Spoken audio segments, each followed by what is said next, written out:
Buenos días a todos, bienvenidos a nuestro webinar de esta mañana. Vamos a arrancar en 2 minutos más, a las 10:07. Tenemos una gran lista de profesionales inscritos y queremos darle chance a todos para que se puedan conectar. Así que en 2 minutos, 10:07, arrancamos. Por favor, me confirman que me han podido escuchar correctamente.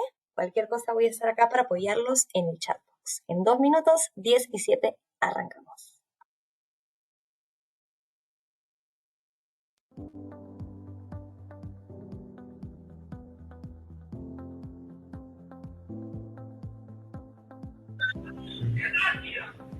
Ya dale.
Ahora sí, vamos a dar inicio a nuestro webinar de esta mañana. Nuevamente les pido por favor que me puedan reconfirmar por el chat box el simbolito de nube de conversación que deben de ver a la derecha o a la parte superior del panel, que me pueden escuchar correctamente para darle inicio al webinar. Quisiera empezar agradeciendo a todos por conectarse esta mañana y acompañarnos.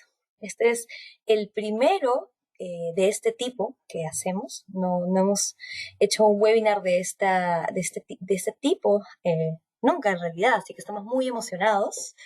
Quisiera agradecer especialmente a Maya por la coorganización de este evento, en especial a Rodolfo Montesa, quien va a ser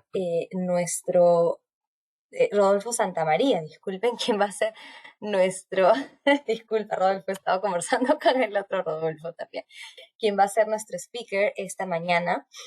Bueno, con Rodolfo nos conocemos hace muchísimos años, él les va a contar un poquito de su trayectoria. Rodolfo, te voy a pedir que cuentes un poquito de ti también en el webinar, te voy a poner en el spotlight.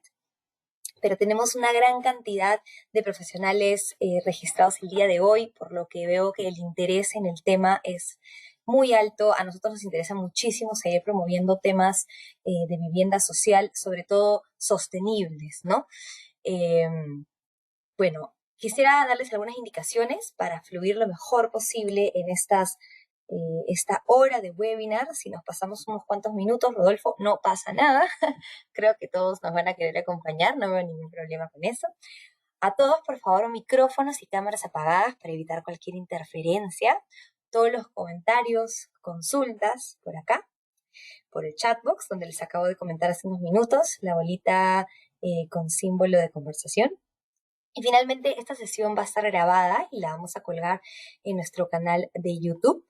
A continuación les estamos compartiendo el link para que lo puedan tener. Ahí estará este webinar, así como están muchos otros que hemos venido desarrollando estos últimos meses, este último año, desde que dio inicio la pandemia en realidad. Finalmente, nada, agradecer nuevamente a Rodolfo por darnos el tiempo y su expertise esta mañana. Esta es la primera presentación de este tipo que hacemos como Perú GBC. Muy contentos de hacerlo esta mañana contigo, Rodolfo. Y esperemos no sea la última. Esperemos que tengamos un buen feedback de todos los asistentes luego cuando enviemos la encuesta y podamos hacer más de este tipo de presentaciones y seguir promoviendo la vivienda sostenible, vivienda social, para que realmente logremos transformar la manera en la que se diseña, construye y finalmente operan las edificaciones en nuestro país a todo nivel. Pero bueno, no quiero que se aburran de escucharme, así que Rodolfo, pasamos a ti. Mil disculpas por la pequeña confusión por el nombre, aunque no lo creas, están los dos en la lista juntitos y justo acaba de entrar también el otro Rodolfo, así que estamos llenos de Rodolfo esta mañana. Rodolfo, tú mismo eres, puedes compartirnos tu presentación, te vemos perfectamente, Okay. te escuchamos perfectamente también. Ya, entonces en primer lugar, muchas gracias por recibirme. Yo soy Rodolfo Santamaría. Voy a correr esto para acá, un segundo para... Entre mi presentación, diré lo primero que siempre digo, no soy surgiano, no hay norteño malo, creo que tampoco hay Rodolfo malo. Será como Rodolfo Chávez, me acuerdo de su oportunidad también. Soy arquitecto. Eh, este, y tuve siempre una formación académica de arquitecto, ¿no? Me refiero, estudié un montón de cosas vinculadas a temas de gestión de proyectos, ¿no? Tuve suerte, fui becado 4 veces por los europeos, los alemanes, los suecos, los holandeses, para hacer cursos de construcción sostenible y una maestría en gestión urbano ambiental, diseño urbano ambiental, planificación urbana, ¿no? Todas esas cosas duras de arquitecto, ¿no? Y después, al final ya de mi formación académica, hice un MBA. Hice un MBA en el PAC, es en la Universidad de Piura, y digamos que ahí ya pude entender mejor un montón de cosas que a veces los arquitectos o los vinculados, digamos, al mundo de la construcción a veces no entendemos, ¿no? Pero pues, después de hacer mi MBA ya le pude ver las cosas de mejor manera. Ya, bueno, en el aspecto laboral, mi experiencia tiene que ver mucho con, antes, con gobiernos locales, después trabajé en el Fondo de Vivienda 9 años, trabajé del año 2007 hasta el 2016 y tuve suerte de ser gerente de proyectos inmobiliarios y desarrollar el producto vivienda sostenible, el bono verde, ¿no? Entonces, y parte de lo que me animó a desarrollar este producto fue un evento que estuve en Alemania, en Dessau, que es la ciudad donde queda la Bauhaus. Ahí había un local del Ministerio de Ambiente alemán y había una presentación, un evento que se llamaba Greening Real Estate Markets, o haciendo hogar de los mercados inmobiliarios. Y ahí me quedé pegado y me dije, oye, esto aquí sí puede funcionar. O sea, yo al principio pensaba que toda la producción de construcción sostenible tenía que ser sostenible simplemente por el hecho de que era lo mejor para el planeta, lo mejor para las personas, era lo más noble. Pero descubrí que, oye, mira, hay gente que construyendo verde hace más dinero. O sea, genera más valor. Y ahí ya fue la idea de traer el producto para Perú y bueno, tomó unos cuantos años desarrollarlo y bueno, llegar al nivel que está el día de hoy, pero así fue. Después que laboré en el Fondo de Vivienda, he trabajado, bueno, para proveedores de la industria de la construcción. He tenido suerte, mucho fui con cementeras. He trabajado, bueno, en el norte con Cementos Pacasmayo, ¿no? Es la que tiene todo el cemento del norte del Perú. Aquí en Lima con UNACEM y también con Cemex, que es una empresa mexicana que ustedes conocen, que es una de las más grandes del mundo. Laboro para ellos. Después también he trabajado para algunas organizaciones, ¿no?, multilaterales, para IFC, que es el International Finance Corporation, que es el brazo financiero para el sector privado del Banco Mundial. He trabajado también con el Banco Interamericano de Desarrollo, también con Swiss Contact, que es una agencia que algunos de ustedes creo que ya conocen, un programa que se llama Construye Perú. Son miembros del comité científico de Swiss Contact. Justo esta semana, o la semana pasada, ya me confirmaron un contrato también con la CEPAL, que es la Comisión Económica para América Latina de Naciones Unidas. Es un tema de empresas constructoras en el ámbito de la post-pandemia, ¿no? Después he trabajado también bastantes consultorías aquí en Perú, también para la Asociación de Desarrollo Inmobiliario, ASEI, y la Cámara Peruana de la Construcción, ¿no? A través de la plataforma de Centro, del Centro de Desarrollo Inmobiliario. El día de hoy tengo esta empresa, que es Masha. El nombre, bueno, se puede ver ahí, es Market Approach for Sustainable Housing Alternatives. En la medida que descubrí que gran parte del problema no se iba a resolver ilusamente como yo pensaba al inicio, porque era lo más noble y era lo correcto, sino porque fíjate, oye, es lo mejor, es lo mejor de todo punto de vista. Y la sostenibilidad, claro, solamente tiene una pata, tiene tres patas, ¿no? Entonces de ahí decidí ponerle el nombre, y Masha, ¿no? Y Masha, para los que puedan ser de la selva, no sé, alguno de ustedes, de repente Masha significa pata, amigo, causa, compita, ¿no? Entonces ya, entonces Masha es el nombre de la empresa, Masha. También en la actualidad esta empresa, que es Masha, se encarga de hacer estudios de mercado para proyectos de vivienda, se encarga de hacer estructuración financiera para los proyectos inmobiliarios que no tienen palanca, se encarga también de hacer evaluación de proyectos para las financieras que reciben propuestas. Entonces, una empresa hace una propuesta de un proyecto inmobiliario del segmento, que lo estamos especializando nosotros, y esa financiera va a enviar a esta empresa con nosotros. Nosotros vamos a hacer una evaluación técnica, comercial y financiera para ver si le damos un nuevo proyecto. Entonces, Masha hace esas cosas. Y nos encontramos cerrando un contrato también con una entidad financiera muy grande, y no puedo decir el nombre hasta que se cierre, y después posiblemente la confidencialidad, pero también estamos ahí. Y ya tenemos a varias empresas inmobiliarias que quieren desarrollar proyectos y necesitan asesoría. La reunión del día de hoy, la edición del día de hoy, justamente va a alinear un poco a eso. En los últimos tiempos, y hablo ya, digamos, en época de pandemia, y se activó mucho más en el momento de las elecciones y muchísimo más en el marco de la segunda vuelta electoral. Muchas empresas y muchas instituciones nos han buscado porque están preocupados en el sentido que mucho negocio inmobiliario en segmentos de ingresos medios altos se va a congelar o se va a retener o se va a aguantar, ¿no? Eso es seguramente. Y posiblemente uno de los pocos segmentos que queden activos sea el segmento de vivienda social, ¿no? Entonces, de ahí parte un poco la idea de tener la sesión del día de hoy y dar unas pinceladas gruesas para aquellos que no conocen, porque me ha quedado claro muchas veces que no se sabe mucho de estos programas, porque si se conociera, yo entiendo que hubiera mucho más proyectos, muchas más intervenciones y muchas más familias atendidas y muchas más empresas siendo rentables, ¿no? Hoy vamos a ver unos numeritos por ahí, algunas estadísticas, algunas consecuencias del modelo que venimos soportando. Y ese es el enfoque de esa idea de tener esta presentación. Entonces, yo voy a hacer la presentación, voy a tratar de hacerla ágil y sencilla. Hay algunos numeritos que voy a enseñar por ahí. Y después me imagino que aquellas personas que tengan una consulta, lo utilizamos el tiempo que sea necesario. En realidad también estoy disponible hasta la hora del almuerzo, entonces tenemos que estamos completos. Y vamos a comenzar entonces la presentación. Entonces voy a cerrar esto.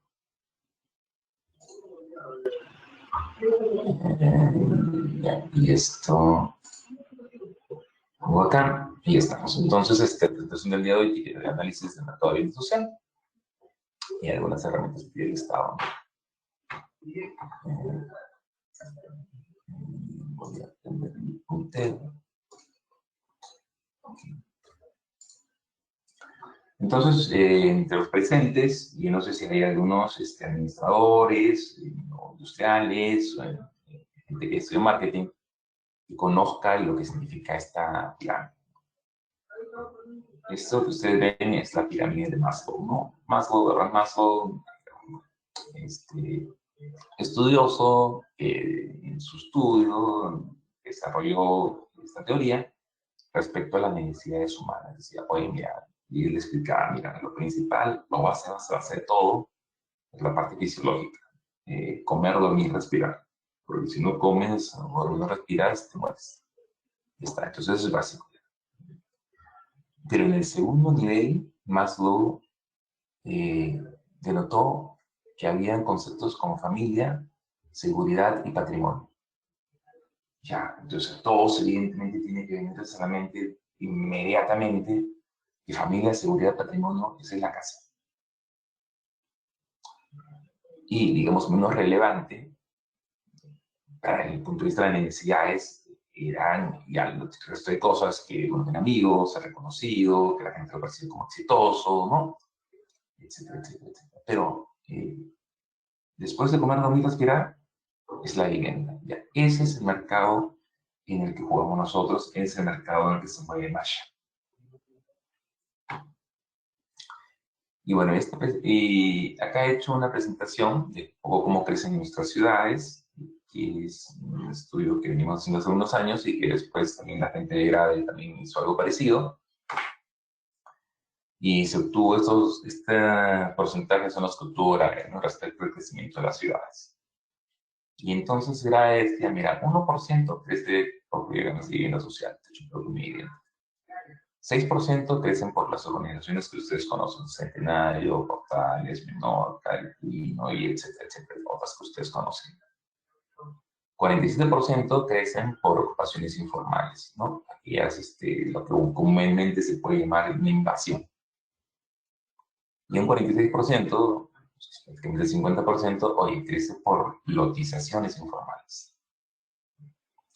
Ya, entonces, en el primer caso de la ocupación ilegal, es compuesto por individuos, familias que ocupan los terrenos como parte de la necesidad o inclusive como parte de una inversión. Hay gente que invierte también en inversiones, o sea, va, ocupa los cercos, los plásticos y, bueno, no es que vive ahí porque no vive ahí, lo tiene cerca un tiempo, esperando en un momento rentarlo. O hay gente que sí, evidentemente, sí lo ocupa y que sí vive ahí, ¿no?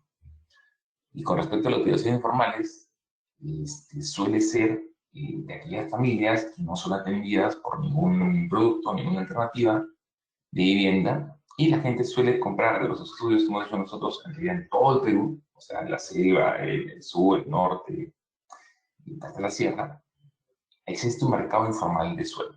Este mercado informal de loterías informales oscila entre 15.000 soles hasta 60.000 soles por un pedazo de tierra sin agua, desagüe ni pistas de veredas. Ni título, evidentemente. Ya. Entonces, para el caso puntual que quería enseñarles, como muestra, está este caso puntual de Piura, ¿no? Entonces, ustedes se percatan en esta zona, este marcado, indica que esta zona es de residencial densidad alta. Este es el plan urbano de la ciudad, el plan de zonificación, y así se ha previsto, se ha planificado que la ciudad crezca, ¿no? Y baja en densidad, pero todo este círculo aquí de rojo debería ser residencia de densidad alta. Hay que por acá ya agotarse para lograr el río. ¿Qué ha pasado? Es el año 2005. 6, 7, 10, 11, 12, 13, 14, 15, 16, 17, 18, 19, 20, 21. Todo ese crecimiento que ustedes ven ahí es parte justamente de ocupaciones informales. Y algunas de estas sí, claro, algunas de estas sí son invasiones, pero otras no son invasiones, otras corresponden al mercado negro del suelo, a un mercado negro del suelo. Y estas son las vistas de lo que, cómo crecen, ¿no? Qué tipo de crecimiento tienen. Ahora ves unas estadísticas y algunos, los programas del Estado son estos, ¿no? Hecho propio, para los que no conocen, me imagino que varios ya conocen, va dirigido a familias que ganen menos de 3.715 soles mensuales. Bueno, les cuento que eso es el 88% de nosotros los peruanos. O sea, de hecho, porque es un programa que prácticamente para todas las familias. El 88% de los peruanos, o sea, casi todo el 88% de las familias peruanas. Y tiene dos formatos para unifamiliar y multifamiliar, con valores de vivienda hasta 87.000 soles para unifamiliares, el subsidio es 38.500, que representa en el mayor de los casos 44%.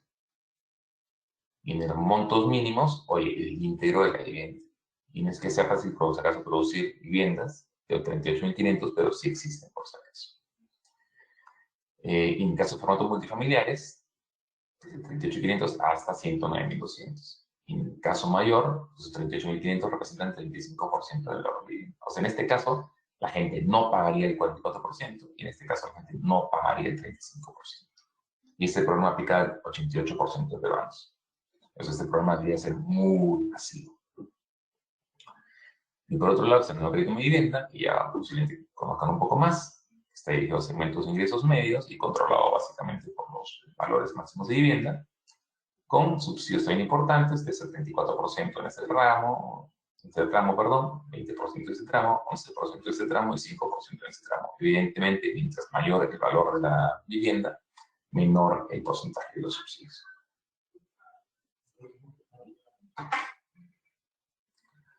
Esto que ven ustedes aquí es el stock de déficit que tiene Vivienda el Perú. Es el stock de déficit que está ajustado al censo 2017 y que en realidad lamentablemente no se ha reducido, sino posiblemente se ha incrementado. Yo sigo poniendo la foto del 2017 porque sigue siendo un número discreto y son cerca de 550.000 viviendas que nos faltan. Para los que no conocen cómo funciona el déficit cuantitativo, se mide por el excedente de hogares. ¿A qué voy yo? Fíjense, ¿no? Entonces, en Amazonas, por ejemplo, existen 102.000 unidades de vivienda. En 98.000 viviendas vive un hogar. En 3.000 viviendas, 3.003 viviendas viven dos hogares.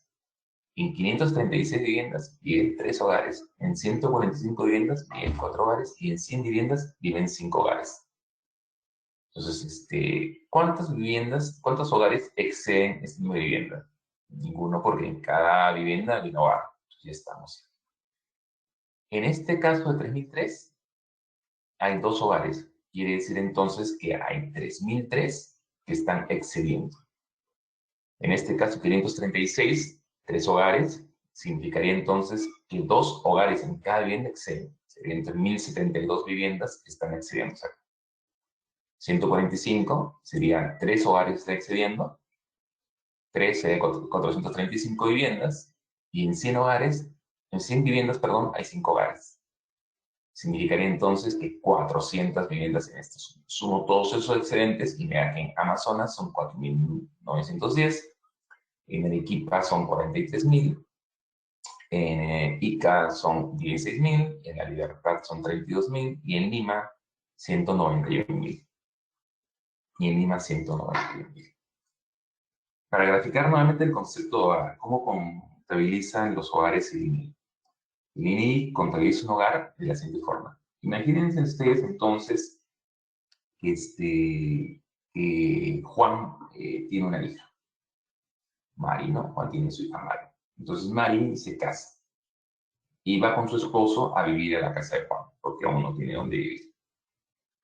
Y Juan lo recibe y dice, chicos, no se preocupen, ustedes pueden vivir aquí, no pasa nada, y después ya vemos cómo hacemos con los gastos, no se preocupen, y ya, tranquilos. Y bueno, y vive Juan con su hija Mari y su esposo Pancho, y viven todos en la misma casa, y utilizan una sola unidad, almuerzan frijoles, todos comen frijoles, los gastos los asume Juan, o último caso los comparten, si quiere, con Mari y su hija y su yerno.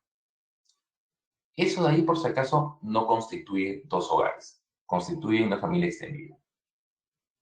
En ese caso, no se contabiliza un déficit. Ya vamos siguiendo avanzando entonces para ahora qué sí considera un hogar adicional. Imagina entonces que pasó un año y Juan está ahí en su casa y Mari ya pasó un año, sigue viviendo con Pancho, su esposo, en la casa de Juan. Y pasa el tiempo y bueno, entonces Mari le dice a su papá, mira papá, sabes que mira, Pancho y yo vamos a hacer compras por nuestra parte, ya no vamos a consumir todos juntos, sino vamos a hacer compras por nuestra parte, ¿no? Y un día Juan con su esposa almuerzan menestras y Mari con su esposo almuerzan ceviche. Y en el refrigerador posiblemente los dos cajones de abajo, los dos, perdón, niveles de abajo los tenga Juan y su esposa y los dos niveles de arriba los tenga Mary con su esposo Pancho. Y un día llega Juan a su casa a comerse el pastel de espinaca que le habían preparado y llega y no está y se lo ha comido Pancho. Y Juan reniega y se enoja y dice, ¿cómo es posible que se coma mi comida? Ya, en ese momento se considera que existe un hogar adicional, cuando los gastos de alimentación son distintos, ya no se comparten. Entonces, para que vean lo dramático, o sea, esa familia sí está sobrando en la casa del suegro, ¿no? Ok, ya, entonces estos son los excedentes, por si acaso, porque tienen cocinas independientes. Y tenemos 550.000, esa es la foto del 2017. Ese es el stock, ¿ya? Pero no se queda ahí, se queda, porque si fuera solamente stock el problema, ¿sabes qué? Hacemos 50.000 viviendas anuales y en 11 años resolvemos este tema. O hacemos 100.000 viviendas anuales y en 5 años y medio se acaba el problema. Pero no queda ahí, porque tenemos esto, que es el flujo anual de nuevas necesidades. En el caso extremo, tenemos 90.000 matrimonios cada año, tenemos 95.000 familias que conviven cada año, tenemos 15.000 familias que se separan o divorcian. En este caso, el número de separaciones es mucho mayor por si acaso, donde yo he puesto discreto con los divorcios. Un 10% casi todo esto es compran por inversión. Si yo sumo todo esto, requiero 224.000 viviendas al año. Cada año. Entonces tenemos que en Amazonas requiero cada año 2.500 viviendas. En Ica requiero cada año 6.000 viviendas. En La Libertad requiero cada año 12.000 viviendas. En Lima requiero cada año 98.000 viviendas. Y evidentemente adicionales a las que ya están como stock. Ya, entonces más o menos ahora tenemos una idea de cuál es el nivel de gravedad, ¿no? Entonces, y si no tenemos, vamos a ir avanzando un poquito para evidenciar cómo esto nos afecta.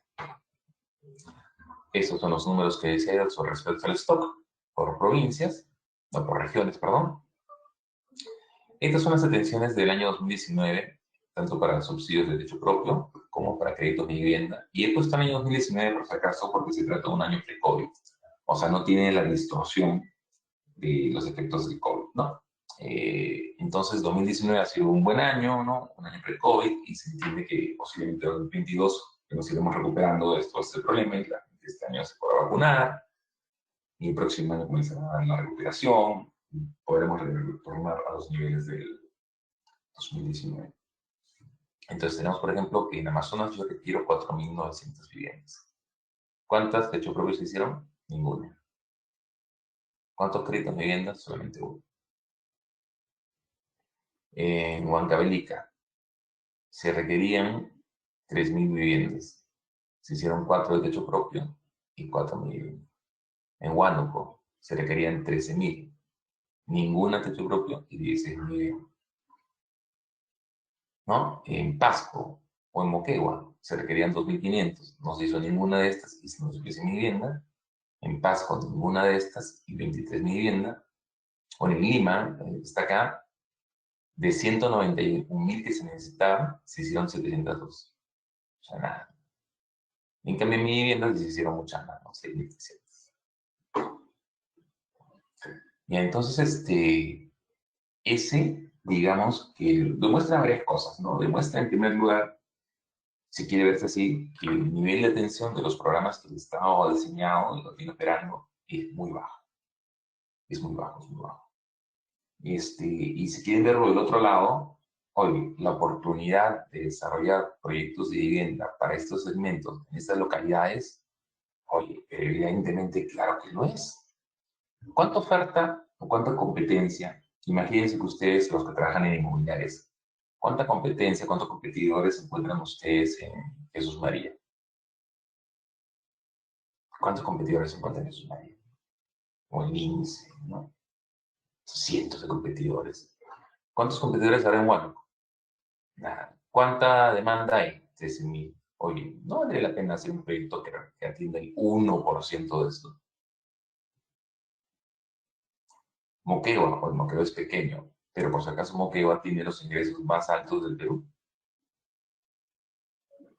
¿no? Entonces, simplemente, como quieran verlo, quieran los sentidos, hay un gran pendiente de atención por parte del Estado para todas las familias, y por otro lado, lo que vienen viendo muchas empresas, y por eso me vino a hacer la oportunidad de hacer sentido para ustedes, hoy hay un gran mercado pendiente de atención en sitios donde ustedes posiblemente se van a encontrar océanos azules. Eso es lo que viene pasando entonces, pues no. O sea, cada año el mercado requiere 220.000 soluciones habitacionales.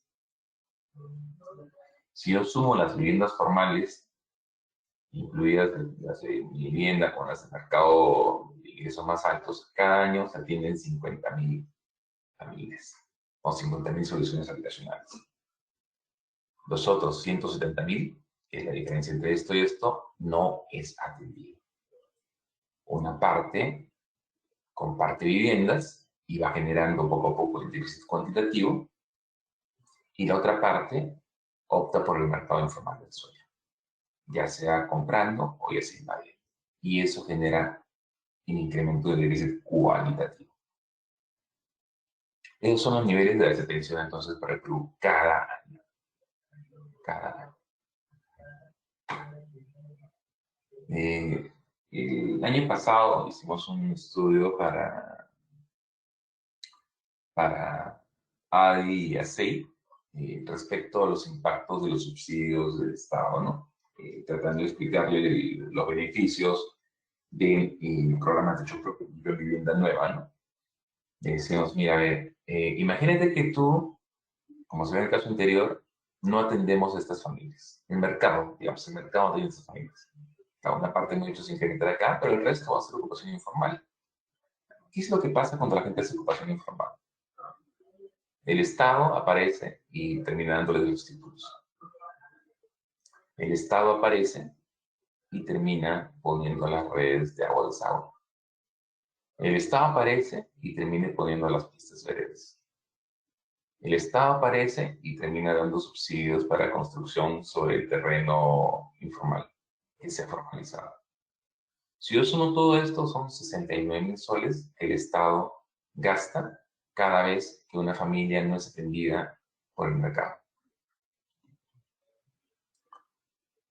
En cambio, por otro lado, si pudiera atender a estas familias con estos subsidios de vivienda nueva, el único gasto para el Estado sería en 38.500, lo cual representaría un ahorro de 31.122 soles. Y hay varios reportes que he hecho con SwissContact y también he hecho ahorita en la humanidad referencia a los plazos en que la gente hizo una ocupación informal y logra satisfacer su vivienda. Los plazos oscilan entre 15 y 17 años. O sea, Juan va ocupando Arenal y hasta que tiene la casa que necesita, pasan 15 y 17 años. Y hasta que la casa pueda tener agua, pueda tener desagüe o pueda ser construida, ¿no?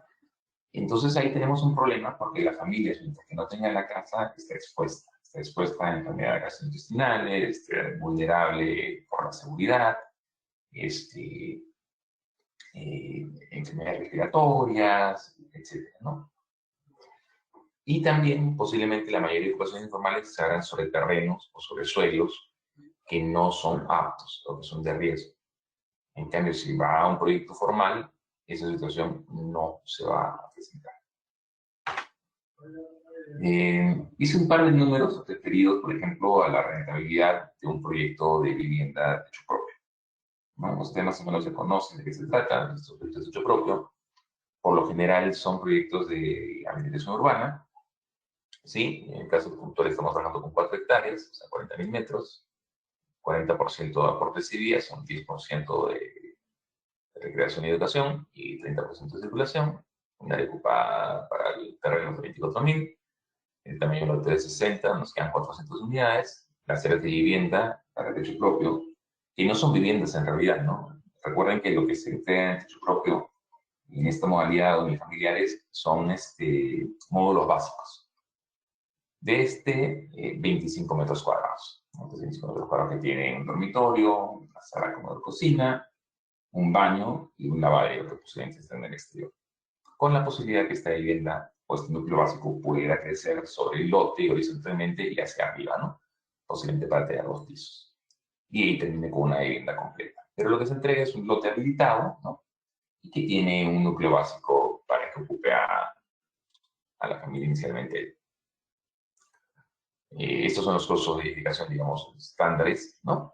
$120 por metro cuadrado, $25 por habitación urbana. Y yo les he contado a ustedes que los aportes de las familias en varias partes del Perú oscilan para comprar suelo informal entre 15.000 y 60.000 soles. Entonces hemos puesto acá 30.000 soles como aporte del comprador. Estos son los costos de edificación, los costos del proyecto. El terreno, claro, si es $10, que digamos que es lo que muchas empresas inmobiliarias utilizan para determinar si se compra o no compra un terreno para habilitarlo para techo propio. Esto arroja una utilidad de $2.007.719, es el 26% de ROS, ¿no? Return on Sales. Después de impuestos, el 29,5%, 19% de utilidad. Si esto yo le doy un flujo de caja, voy a obtener entonces que a una tasa de descuento del 15%, mi BAN es 1.521.000 y mi tasa interna de retorno es 200%.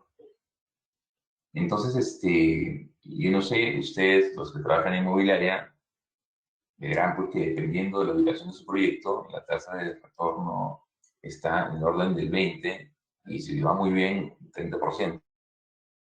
Jamás tasas de retorno del 200%.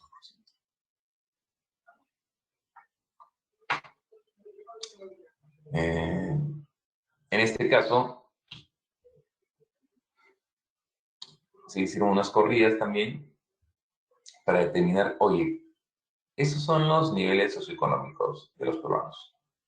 El segmento AB, el C, que está compuesto por el C más y el C menos, podría decirse, el C1, C2, que tendría por C más y C menos, el D y el E, evidentemente son los que menos ingresos tienen. Esos son los gastos promedios que reporta ENAO y la Encuesta Nacional de Hogares, por si acaso, y los ingresos promedios que también reporta ENAO y la PIM, Asociación Peruana de Empresas de Investigación de Mercado. Si yo resto de esos ingresos, tengo unos excedentes. Cuando yo estos excedentes los llevo a valor cuota, a una tasa del 9, 10, 14, 16%, porque evidentemente mientras más dinero uno tiene, las tasas son más bajas, mientras menos dinero uno tiene, las tasas son más altas. En el segmento más bajo, las tasas llegan hasta 18%. Créditos a 20 años, estos son los valores de los créditos. Estos son los subsidios que existen para cada segmento. En el segmento más alto, evidentemente, tiene el subsidio, ¿no? Las iniciales del 10%, el techo propio del 3%. Tenemos valores de vivienda de 329.000, 133.000, 142.000, 107.000, 81.000 y 48.000 soles. Y entonces nosotros deberíamos estar previendo, oye, qué tipo de vivienda vamos a poder atender. Entonces, en teoría, si nosotros pudiéramos producir viviendas, y un hecho que sea fácil por si acaso, pero las empresas quieren lograr hacerlo, a 48.000 soles, todos, la población del segmento E pudiera comprar. Y la población del segmento E, por si acaso, representa el 25,9% de la población. Si pudiéramos ofrecer viviendas de 81.000 soles, el 26,5% de la población pudiera comprar. 107.000, el 10%, 142.000, el 15,6%. Entonces nosotros debemos preocuparnos un poquito de ver cómo podemos entender esto. Pero existe una limitante, ¿no? Existe una limitante. La limitante suele ser esta. Acá hay dos ejes, ¿no? En el eje izquierdo está la penetración de créditos hipotecarios para cada región. Y en el eje derecho está el total de subsidios de derecho propio que se han dado para el año 2019. Todo este año 2019, recuerden, porque estamos en un año pre-COVID, para no tener mayores situaciones. Entonces, claro que hay niveles altos de penetración, pero muy escasos niveles de colocación.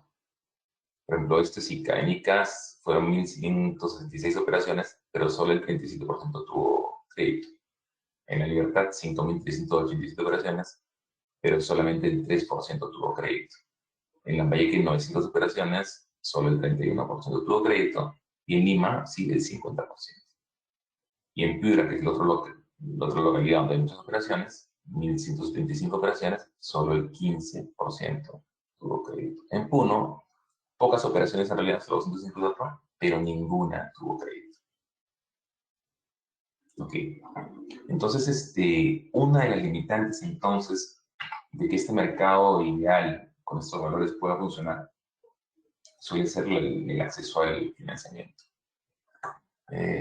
Y este acceso al financiamiento se ve limitado principalmente por nuestro grado de informalidad. O sea, nosotros los peruanos, recordemos que nuestro grado de informalidad es de aproximadamente 73%. ¿A qué me refiero yo? Que 73 de cada 100 peruanos tienen ingresos informales. O sea, no tiene boleta de pago, no tiene declaración jurada de renta. Si que fuera lo acabo de servicios o que fuera corporación independiente. No tiene eso. Entonces, como no tiene cómo mostrar ingresos, no suele acceder al crédito. No suele acceder al crédito. Hace algunos años ustedes recordarán que se habló mucho de la ley Pulpín. Sí, no sé para lo que se acuerdan. Entonces, la ley Pulpín lo que pretendía era que los jóvenes que ingresen al mercado laboral no tengan todos los beneficios laborales que tienen las personas mayores. Las personas mayores, por ejemplo, o digamos que están antiguamente, que han ingresado al sistema peruano, bajo el régimen de 728, si mal no recuerdo, el 728, tienen vacaciones 30 días al año, tienen gratificaciones por julio, fiestas patrias y por diciembre, un sueldo por cada vez, tienen los depósitos de las CTS en su cuenta en abril y noviembre, ¿sí? Y si en caso uno decide despedir a un trabajador, tiene que pagarle 1.5 sueldos por cada año que trabajó. Quiere decir que si trabajó 8 años, le tiene que pagar 12 sueldos por desvincularse. Por desvincularse. Entonces, entonces cuando uno compara estas cosas con el mercado norteamericano, por ejemplo, ustedes saben que los norteamericanos, en el mejor de los casos, tienen vacaciones, pero por 15 días, no por 30. Ustedes también saben que cuando en el mercado norteamericano alguien decide terminar la relación laboral, no tiene que pagarle 1.5 sueldos por año, en realidad no le suele pagar nada. Y si, bueno, a veces la empresa suele gestionar pagar 1 o 2 semanas de, de compensación. Entonces, la rigidez laboral que enfrentamos en Perú, por ejemplo, es bastante elevada, lo cual hace que solamente el 27% de los peruanos tenga acceso a estos beneficios que son altísimos. Entonces, conversaba con un montón de personas varias veces respecto, oye, preferiría que todos los peruanos tengan boleta de pago, sean formales, y que se eliminen las gratificaciones, sus CDS. Porque si imagínense ustedes que todos los peruanos puedan acceder a un crédito hipotecario. Todas las familias podrían tener vivienda, o mejores viviendas que las que tienen el día de hoy, ¿no? El ahorro para la sociedad es inmenso, la salud y el progreso es inmenso, el mercado inmobiliario crecería 10 veces lo que es el día de hoy. Sí, entonces es un tema para pensar, ¿no? Porque la limitante entonces suele ser acá que 73% de los peruanos no acceden al financiamiento, o no suelen acceder en condiciones normales, ¿no? El segmento A, por ejemplo, la población representa el 1,7 de los peruanos. Sin embargo, el 72% de todos los créditos que se dan al año atienden este 1,7. El segmento de ingresos medios, prácticamente atendido por vivienda, es del 5,9, y el 23,8% de todos los créditos que se colocan en Perú, que son alrededor de 45.000, van a ese segmento. Y el segmento de techo propio, que son 72,4% de la población, solamente tiene 4% del total de crédito que se coloca cada año. Ya, entonces, esa suele ser una de las limitantes para que la gente tenga mejores viviendas, ¿no? Yo presento esta lámina siempre porque me parecen que son bastante interesantes y ojalá puedan entenderlas.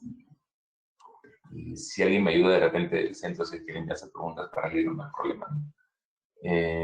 Ok, lo que ustedes ven, estas columnas son el número de colocaciones de créditos colocados con recursos del Fondo Mi Vivienda. O sea, que colocó más es el BCP y que colocó menos fue la Caja de... Las líneas azules se leen a este eje y las líneas rojas también se leen a este eje. Y estas son las tasas, ¿no? O sea, porcentajes. La línea azul significa la tasa del préstamo de crédito hipotecario. Y la línea roja significa la mora. Para los que no conocen lo que es mora, mora, digamos, que debería ser el porcentaje de gente que no paga su crédito hipotecario. O sea, que incumple con los pagos. Entonces, por ejemplo, tenemos el BCP, ¿no? El BCP es el principal colocador de todos, coloca los créditos 887. Seguimos 2019, por si acaso. 887, y su mora es 514. La segunda entidad financiera TFC, es una financiera que fue intervenida por la SBS en diciembre de 2019, o sea que no opera el día de hoy, era el segundo colocador. El segundo colocador. Colocaba a 14,37. O sea, muchísimo más caro. Pero su mora, los impagos, eran menores que estos. Mi casita es una pyme, o sea, no es un banco tampoco. Es una pyme, o sea, es una financiera de las más pequeñas. Oye, esta financiera que tiene un patrimonio de 28 millones de soles, creo, que vendría a ser la 20ª parte, la 200ª parte, perdón, de lo que viene a ser el BCP, coloca más caro que el BCP, a 9,41, pero su mora 1,37. O sea, los impagos. Y así para el resto de entidades financieras, ¿no? Esta gráfica que está a continuación es lo mismo, pero ya no representa el número de los créditos, sino representa el tamaño del crédito, o sea, cuántos soles, ¿no? Cuántos miles de soles. Hasta del mismo orden, por si acaso, ¿ya? Entonces, el BCP, que es el principal colocador, como ustedes ven ahí, tiene también los créditos más altos, o sea, 200.000 soles de crédito. Entonces, si lo vemos así, vemos que para un crédito de 200.000 soles, le prestaron 887 y su mora fue 514. Esta financiera TPC, para un crédito de 45.000 soles, le prestaron a 14.300. Perdón, prestaron a 14,37% la tasa y una mora de 3,96. Mi casita, para un crédito de 80.000 soles, a 9,41, su mora fue 1,37.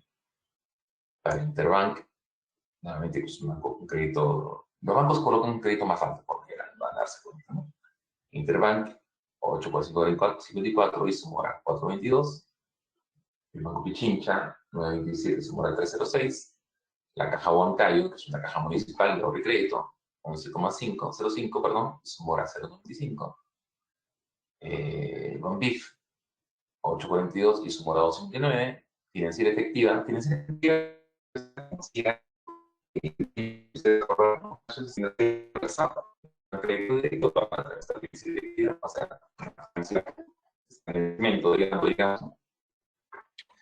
8,98, su mora 3,55.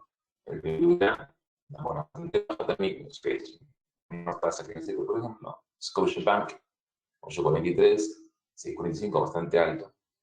Ya. El tamaño del crédito, por si acaso, está en relación directa al ingreso de la gente. O sea, si yo tengo más dinero, mi crédito va a ser más alto. Si tengo menos dinero, si gano menos, mi crédito va a ser más bajo. O sea, esa relación es directa, por si acaso, el tamaño del crédito con relación el ingreso de la gente. Entonces, en el BCP tenemos un cliente que tiene más dinero, le presta más barato y su humor es más alto. En TTC tenemos un cliente con menos dinero que le presta más caro, pero su humor es más bajo. Mi casita igual, un cliente con menos dinero que este, que le presta más caro y su humor es más alto. ¿No? Este crédito, por ejemplo, es menor que este de acá y la mora sigue siendo más baja. Igual acá, la mora más baja, igual aquí, la mora baja. Entonces, hay una relación directa, prácticamente en todos los casos, hay unas excepciones por ahí, entre el valor del crédito que está representando directamente el ingreso de la gente y su comportamiento respecto a si paga o no paga un crédito, o no paga un crédito de vivienda. Entonces, si ustedes recuerdan la primera lámina, vimos la pirámide de Maslow. Y ahí la pirámide de Maslow representaba que la vivienda era una de las cosas más relevantes, más importantes para las familias. Mientras menos ingresos una familia tenga, por si acaso, la vivienda va a tener una mayor relevancia. Y entonces nos quedamos pensando, bueno, ¿y ahora qué hacemos, no? Entonces, ya. Y aquí hay unos proyectos que están ordenados por número de desembolsos, ¿no? Los que más desembolsos tuvieron. Los que más desembolsos tuvieron fueron proyectos de formatos unifamiliares. Es por el valor del precio de la vivienda, sacó. Y acá los proyectos de formato multifamiliares, que son los que ingresan más alto, los valores de vivienda más alto, tuvieron menos desembolsos. O sea, estamos viendo a un formato en el que se mantienen formatos unifamiliares, ¿no? Y eso ahí nos lleva a esto. Es la imagen de Lima, si me reglas aquí del plan. Bueno, en Lima en realidad no existen muchos programas de vivienda social como techo propio, pero la imagen me ayudó bastante, ¿no? Porque es un poco eso donde estamos centrándonos ahora, ¿no? En la medida que la gente no puede acceder a un crédito hipotecario, es más complicado que pueda comprar una vivienda, un edificio, ¿no? Una vivienda mejor ubicada. Hay un concepto, que es un concepto que se le denomina distancias económicas, ¿no? Que muchas veces tiene una relación directa con la distancia física, ¿no? Pero en el sentido que, vamos a ver, por ejemplo, si yo soy una familia que tiene muy poco dinero, imagínense que tengo yo muy poco dinero, tengo muy poco dinero, muy poco dinero. Entonces, yo requiero mantener mis redes de soporte.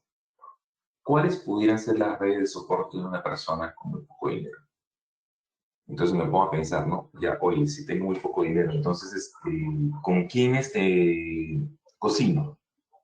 Ah, o sea, es que cocino con mi mamá, ¿no? Entonces, ok.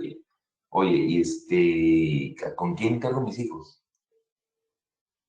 Ah, ok, mis hijos se los encargo de mi hermana Carla. Ya, ok, oye, ¿y con quién me cuido las noches? Ya, entonces fíjense, la familia tiene que ver mucho, entonces, con dónde voy a vivir. Por eso mucha gente, cuando tiene muy poco dinero, se queda muy cerca pues, de su familia. Y el otro punto es, imaginen que soy pescador, y soy pescador en Chorrillo, entonces, si soy pescador en Chorrillos, yo no debería mudarme para acá, ¿no? Porque voy a quebrar mi red de soporte, ¿no? Y las distancias económicas se van a incrementar. Imaginen que tengo mucha plata, y toda mi familia vive en Magdalena. Pero es que no hay problema, me voy a la Molina. Porque el dinero que yo tengo reemplaza mi red de soporte. Por ejemplo. ¿Perdón? Ok, ya. Entonces, esto es lo que estamos haciendo nosotros el día de hoy, por lo general. Estos son los formatos que se vienen desarrollando el día de hoy dentro de los proyectos que les enseñé. Y esos terrenos suelen estar acá, en zonas fuera o dentro del espacio urbano en muchos casos, ¿no? Y estos proyectos, en este caso es Coyique, ¿no? Que está ubicado en una zona urbana consolidada y que tiene todos los beneficios de la ciudad de manera inmediata, ¿no? Los proyectos horizontales se encuentran a una media distancia de la red de soporte de las familias. Claro, hoy mi familia vive acá, ¿no? En mejor los casos, pero el proyecto está acá. Como solo se entregan núcleos básicos, porque el núcleo básico les contaba a ustedes, no es una vivienda completa, es un núcleo básico de 25, 27, 30, 35 metros cuadrados, no es una vivienda completa, entonces las familias evidentemente van a tener que completar el resto de la vivienda. Van a tener que completar el resto de la vivienda. Y el resto de la vivienda la ejecutará posiblemente contratando un maestro de obra, ¿no? O un curioso por ahí, ¿no? Y terminaremos con una autoconstrucción subestándar, mientras que las viviendas en formato multifamiliares ya son departamentos, viviendas completas, ¿no? Entonces, deberíamos ir migrando poco a poco, si queremos ciudad más compacta o un mayor beneficio para las familias, hacia formatos multifamiliares, ¿no? ¿Qué pasó en los últimos años, no? Entonces yo les contaba un poco a ustedes, porque ustedes ya son testigos desde lo que lo Green y Concept desde hace varios años en realidad, pero los últimos con una mayor agilidad, que lo que encontré yo, pues no sé, cuando yo decidí proponer el formato para Perú, hubieron muchísimas instituciones que decidieron soportar la propuesta, ¿no? Una de las primeras fue la Agencia Francesa de Desarrollo, que lo sigue haciendo el día de hoy. Estaba el BID, la Interamericana de Desarrollo, que nos ayudó también bastante. Estuvo también la GIZ, que es la Corporación Técnica Alemana, y el mismo IFC, que es International Finance Corporation. Y en un momento estuvimos viendo de qué medida podríamos implementar Edge, ¿no? Para las operaciones que mediden. Pero existían esas empresas que ahora se han incrementado porque son más, ahora está la FW también, ¿no? Y otras entidades financieras que están aquí. Y tenemos las herramientas, ¿no? Vivienda Verde, las LEED, las certificaciones LEED o Edge, que lo que terminan haciendo es que las tasas se puedan ir reduciendo y que los parámetros de edificabilidad se vayan mejorando. Entonces, en la medida que las tasas van a ir reduciéndose y los parámetros de edificación van incrementándose, la producción de vivienda y, sobre todo, también la posibilidad que las familias que no acceden a un crédito puedan acceder, va mejorando. Porque quizás las familias no pueden acceder a una tasa del 12, el 13%, pero quizás se puedan acceder a una tasa del 10 o el 11%. Porque lo que existe es esta reducción de tasa de estos porcentajes, ¿no? Y la posibilidad de seguir reduciéndola mucho más, ¿no? En Perú, lamentablemente, claro, las tasas de créditos en los segmentos muy altos, digamos que están en el orden del 5,5%, en segmentos medios pudieran estar al 10%, pero los segmentos bajos están en el orden del 14-18%. En otros países, claro, las tasas pueden estar en el orden del 4 y 5, ¿no?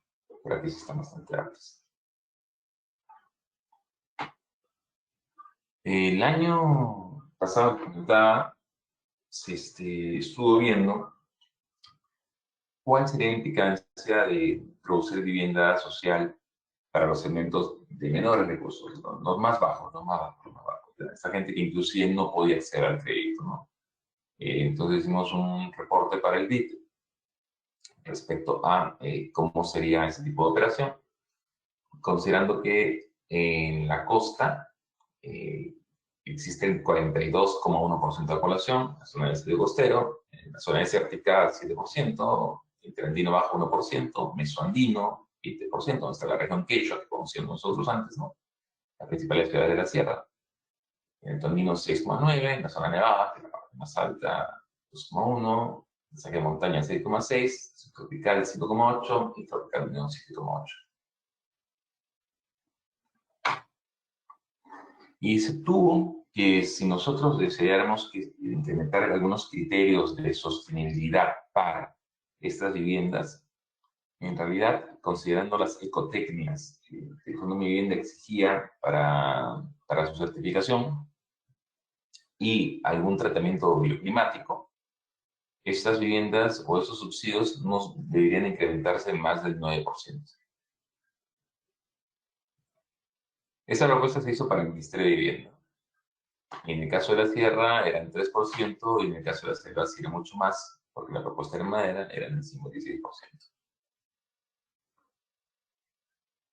Eso esos son los avances más o menos que se han tenido con respecto a los programas de vivienda y de iniciativas de construcción o financiamiento de orden. Entonces, remato diciendo simplemente que las oportunidades son concretas, ¿no? Y de que nosotros aprovecharlas para contribuir a la solución del problema, ¿no? Y gracias, y ahí dejo de compartir.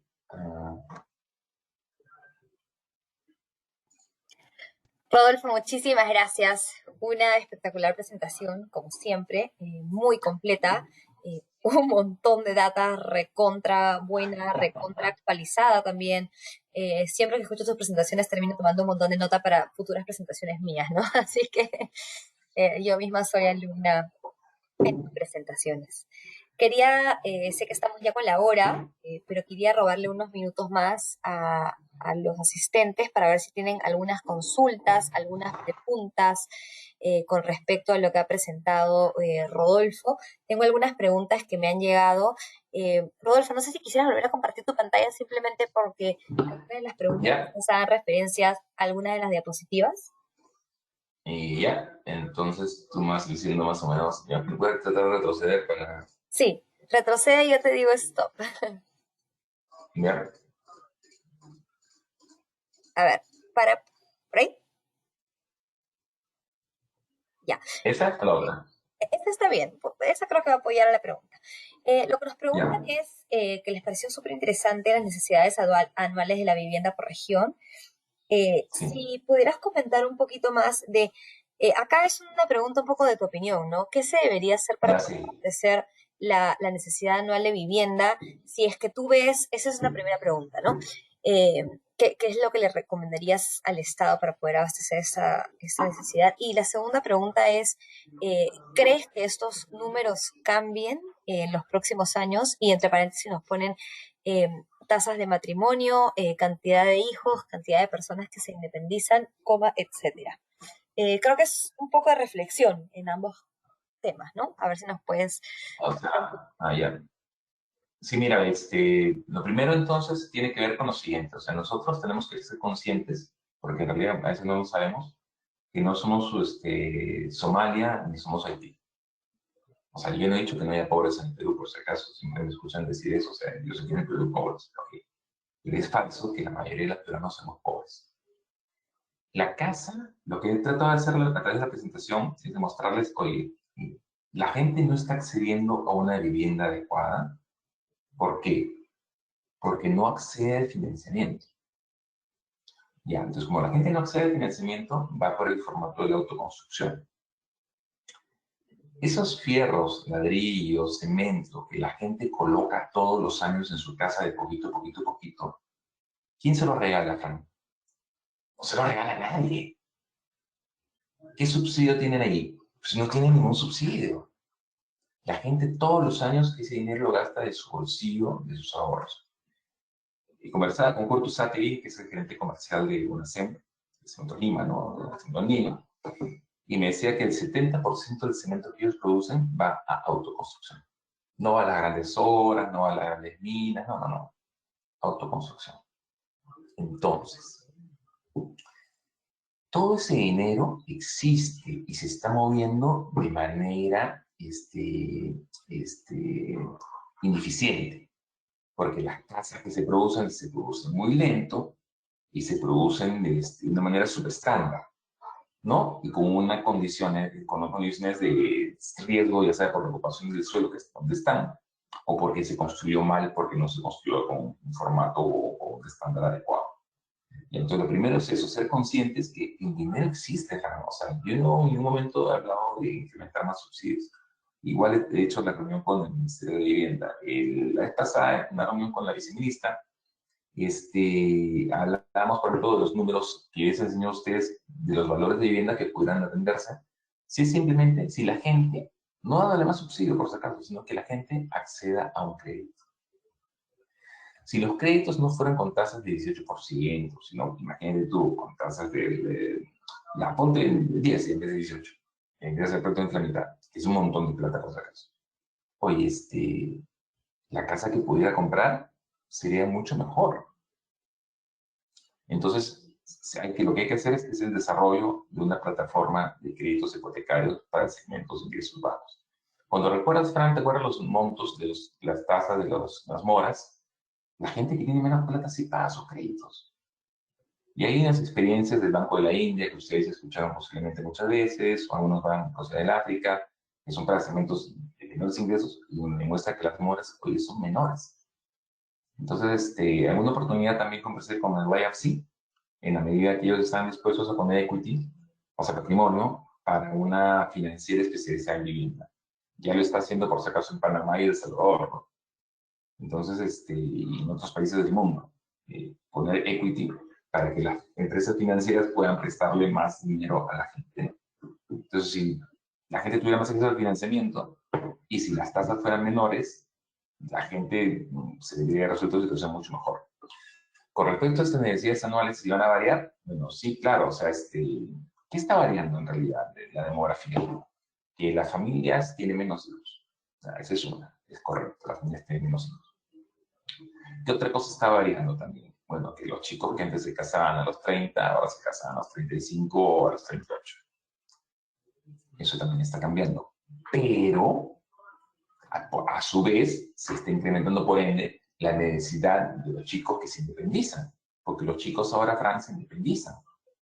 O sea, antes yo salí de mi casa para casarme, ¿no? Como un buen señorito. Entonces salí de mi casa para casarme, ¿no? Entonces, también ahora los chicos, oye, 28 años, salen a la universidad, ya trabajan, y ganan 3.000, 4.000 soles, y se independizan. Y algunos compran y otros simplemente alquilan, ¿no? Pero igual la necesidad se da. Lo que va a variar es la composición.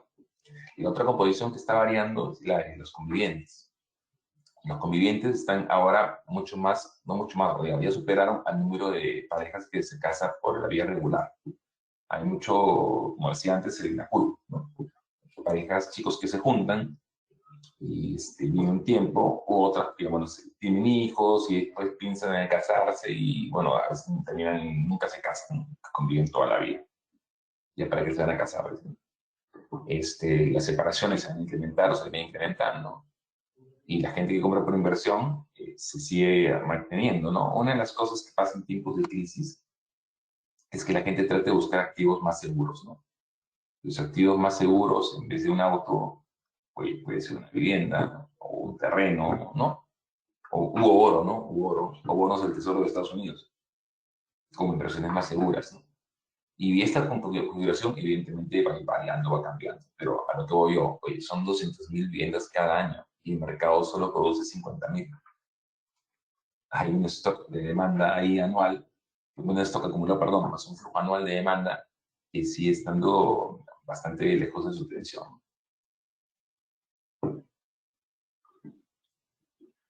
Muchísimas gracias, Rodolfo, por esa reflexión. Definitivamente, totalmente de acuerdo con lo que comentas, ¿no? La forma en que la gente hace sus nuevas familias hoy en día ha cambiado. Vemos muchas personas que se utilizan mucho más temprano, corren ese riesgo económico y social, ¿no? Pero la forma en la que se conforman las familias hoy en día definitivamente ha cambiado y eso hace que estas necesidades de vivienda también cambien y creo que van a seguir cambiando, ¿no? Tengo un par de preguntas más que nos han estado entrando ahorita. Nos entró hace unos minutos, bueno, hacia el inicio de la presentación, una pregunta que nos dice, ¿cómo definirías tú una vivienda social sostenible? Y entre paréntesis nos ponen, es conocido que las soluciones sostenibles algunas veces pueden ser un poco más costosas que las soluciones no sostenibles. ¿Hay algunas recomendaciones, cosas básicas perdón, que deba de incluir una vivienda social sostenible si queremos empezar con algo muy simple? Mira, Frank, ¿tú te acuerdas, creo, cuando nos hemos conocido y cuando yo estaba desarrollando el producto, ¿no? Entonces yo también me hacía la pregunta, oye, ¿qué cosa es vivienda sostenible para el Perú? Yo como te comencé la presentación y ya te había comentado a ti antes, yo tuve suerte de estudiar en Alemania, en Suecia, con los holandeses, con Sustainable Construction for Low Income Families, ¿no? Integrated Urban Planning, todas estas cosas desde el punto de vista europeo. Y una idea más o menos de lo que era la construcción sostenible. Y entonces se basaba mucho pues, los análisis, todos los enfoques, los cálculos. Oye, que los europeos, los gringos, por ejemplo, tienen veranos 40 grados, invierno de -20. y hay una gradiente de 60 grados y consumen energía como locos para tratar de refrigerar el verano y tratar de calentarse en invierno. Nosotros en Lima, por la versión de Lima, ¿no? Oye, abrimos, cerramos ventana, nos ponemos chompa, no nos ponemos chompa y nos tapamos con frazados sin frazada. Respecto, me refiero a ese tema, ¿no? En la vivienda. Ya, ahora yo no he dicho que estoy produciendo en Lima, por si acaso, ¿no? Pero bueno, si voy a Lima, Trujillo y ciudades parecidas que concentran gran porcentaje de la población peruana, ya tengo una idea. Entonces, no, el principal tema para es determinar qué cosa es vivienda sostenible, pues, ¿no? Entonces, la vivienda sostenible se obtiene poco a poco, step by step, ¿no? Entonces, alguna vez conversamos eso también cuando desarrollamos los productos. Mira, yo tengo business as usual. El business as usual de Perú, ¿cuál es? La producción formal y la producción informal. Sí, la producción informal. Es la producción informal. Es ocupación de un arenal, que la gente construía poquito a poquito, en zonas de riesgo y de una manera subestándar. Eso es lo que yo tengo al día de hoy. El 70-80% de toda la vivienda que se produce en Perú es así. Ya. Entonces, ¿qué estándar me voy a poner yo entonces para comenzar a trabajar? El primer estándar va a ser, oye, modificar esa perversidad, ¿no? Y poquito a poquito yo iré incrementando los niveles de exigencia, ¿no? Ahora, los niveles de exigencia para casi la mayoría de las zonas bioclimáticas, oye, tienen que ver con arquitectura bioclimática, con ubicación simplemente de las fachadas, ¿no? Y de las ventanas, y las alturas, que en los cálculos que se han hecho, en muchos casos, hoy implica un costo de producción mayor al 3 o 5%, ¿no? No implica más que eso. Un costo de producción superior al 3 o al 5%. Y en algunos casos, prácticamente nada, con bioclimática. Y bioclimática tanto en materiales como en orientaciones, ¿no? Y tamaño de ventanas y cosas que nos hemos olvidado casi todos, ¿no? Casi todos nosotros nos hemos olvidado. Cuando hemos estado haciendo, cuando lanzamos Motor Bono Verde, ¿te acuerdas, Fran? Una de las condiciones era, oye, necesito que los que están en el equipo de diseño de la empresa lleven un curso de bioclimática. No que apliquen bioclimática a su proyecto, sino que lleven un curso de bioclimática. En el segundo nivel se puso, oye, ya, ahora tu proyecto tiene que cumplir con criterios de bioclimática, ¿no? Entonces, cuando llegan los proyectos, porque, bueno, mi empresa también se dedica un poco también a veces a evaluar proyectos para certificaciones, los proyectos, oye, y los arquitectos no aplican bioclimática. Desde el punto de vista de las fenestraciones, tamaño de vanos, ¿no? Orientaciones, ¿no? Entonces, ahí todavía tenemos un montón de pendientes, ¿no? Ahí tenemos un montón de pendientes. O sea, salir del nivel que nos encontramos es para este nivel, al momento de ahora, bastante sencillo. Bastante sencillo. Y buena la pregunta, ¿no? Para reflexionar. Oye, ¿qué cosa de vivienda sostenible? En Chile, por ejemplo, ellos desarrollaron mucha vivienda social, prácticamente eliminaron el déficit, porque en su oportunidad, bueno, tenías que ver mucho déficit, ya eliminaron el déficit, y ahora están en la segunda derivada. Oye, toda la vivienda que producimos, oye, la gente ya tiene casa, está bien, ¿no? Oye, pero la calidad de la casa que tienen, ¿cómo es? Entonces están regresando ahora para ver, oye, ¿sabes qué? No, las casas que hicimos en realidad parece que no fueron muy buenas y hay que mejorar la calidad. Nosotros tenemos la suerte de que hay un montón de lecciones aprendidas, como el caso chileno, como el caso de los mexicanos, ¿no? Las relaciones latinoamericanas, ¿no? Y cosas que posiblemente debemos evitar y debemos aprovechar. Ok, dale, Frank. Y quería complementar un poco lo que comentabas, Rodolfo, porque definitivamente una vivienda sostenible, un proyecto sostenible, no tiene por qué costar más si es que se toman las decisiones correctas, con la asesoría correcta, en el momento correcto, ¿no? Cuando se decide ser sostenible es muy importante también, ¿no? Buenísimo, buenísimo. Definitivamente. Y bueno, entre muchos otros componentes, ¿no? Te voy a hacer dos No, pero preguntas es un más. momento. Dime, Te voy a hacer dime, dale, dos dale. preguntas más, Rodolfo, porque ya estamos volando con el tiempo, pero no quiero dejar de atender algunas Sí. preguntas. Y nos preguntan si se ha considerado como tema de sostenibilidad usar ladrillos de PET para mejorar costos, por ejemplo. Si es algo que alguna vez has visto en algún proyecto, alguna evaluación. No, no he visto, no he visto. No he visto. Complemento un poco yo. Sí lo he Sí. visto yo, pero no aún para viviendas, recién experimental, recién gente tanteando y viendo si es que es algo que funciona, no, evaluando sus características contra incendios, sus características sísmicas, sus características de resistencia, ¿no? Es algo que se está trabajando de hecho bastante, pero aún en evaluación. Y luego tengo una pregunta, tengo varias preguntas más, pero me voy a ir con la última. Dale. Si nos dicen si podrías mostrar nuevamente la diapositiva de los modelos de vivienda que presentaste. Ah, ya los últimos. Sí, y ahondar un poquitito en eso, no mucho tiempo, un par de minutos, y ya con eso cerramos. Ya. En la Pero, pedida más o menos decir, oye, si nosotros vamos a poner viviendas en el marco del business as usual, ¿no? Recordémonos, por si acaso, que estamos partiendo del business as usual. Y en el marco del business as usual, ¿qué cosas se entregan? Se entregan núcleos básicos que tienen 31 metros cuadrados, no, para zona costa, ¿no? 31 metros cuadrados, una bañilería, nuevos ambientes. Ahí está la pantalla. Oye, ¿qué cosa pudiera hacerse con este edificio para que tenga un mejor comportamiento, ¿no? Entonces, bueno, mira, orientación norte-sur era una de ellas, por ejemplo, ¿no? Ok, estamos en la costa, entonces para evitar fenestraciones, poner el aislante en los techos, porque estos módulos, acordamos nosotros, que se entregan con un nivel para que después las familias puedan después poco a poco ir creciendo, ¿no? Y las zonas de protección, tanto para la fachada posterior como delantera. Esos eran los elementos que utilizaban para este tipo de proyecto acá en la costa, ¿no?